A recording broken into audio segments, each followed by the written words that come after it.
Assalamualaikum warahmatullahi wabarakatuh. Baiklah, hari ini kita akan mempelajari tentang cara menentukan nilai pH suatu larutan dengan menggunakan indikator trayek pH.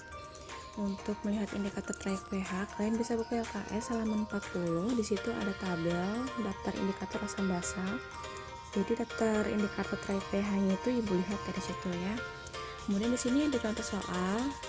Langsung ke intinya aja, silahkan belajar sendiri soalnya. Jadi pertanyaan ini kalian disuruh untuk menentukan nilai pH suatu larutan. Kalian disuruh menentukan pH suatu larutan. Langsung ya di sini. Langkah pertama kita harus membuat grafik dulu di sini. Kemudian pertanyaan.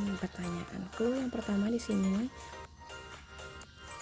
lakukan suatu percobaan dengan beberapa indikator dan diperoleh data sebagai berikut.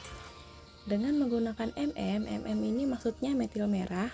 Dia larutannya itu akan berwarna jingga. Jadi jika dia ditetesi dengan maka dia akan berwarna jingga.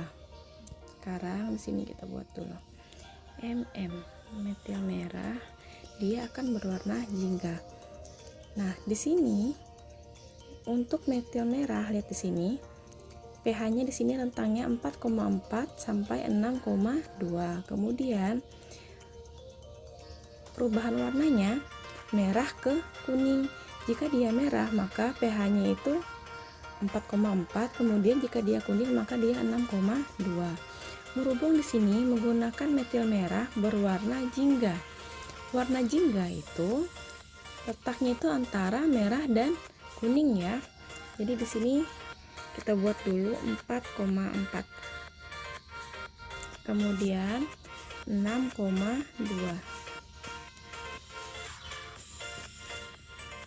Nah, artinya untuk metil merah rentangnya itu dia antara 4,4 sampai 6,2. Mungkin di tengah-tengah ya.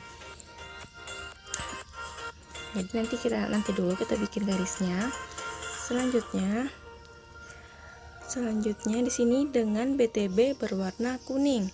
BTB itu adalah bromtimol biru.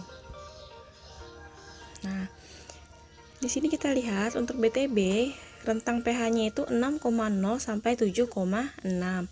Kemudian perubahan warnanya itu kuning ke biru. Yang ini kuning ke biru. Di sini dengan BTB maka dia berwarna kuning. Warna kuning, artinya yang ini kita pilih. Jika dia berwarna kuning, maka pH-nya adalah 6,0. Di sini kita buat dulu 6,0. Kenapa di sini 6,0-nya? Karena lebih kecil 6 daripada 6,2. Jadi kita letakkan sebelum 6,2 di sini. Nah, kita bikin garis ke sini. Selanjutnya, karena kuning ini berada di sebelah kiri artinya tanda panahnya ke arah kiri. Selanjutnya dengan MO berwarna kuning. MO itu adalah metil oren. Di sini MO dia berwarna kuning. Kuning ini pH-nya adalah 4,4 dan dia posisinya berada di sebelah kanan. Jadi tanda panahnya ini ke arah kanan. Selanjutnya di sini ada indikator PP, dia tidak berwarna.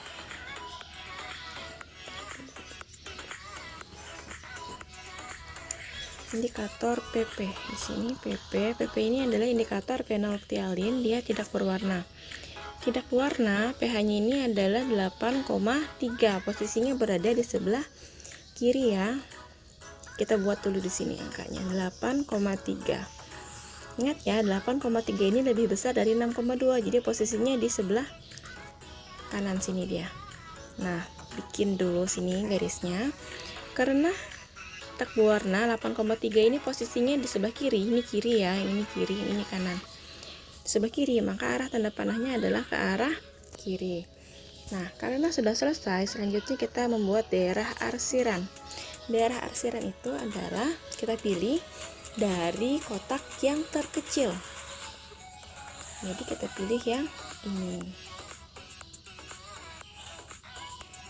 tafsiran itu ketemu titik temu ya antara tanda panah ke kiri dan tanda panah ke kanan.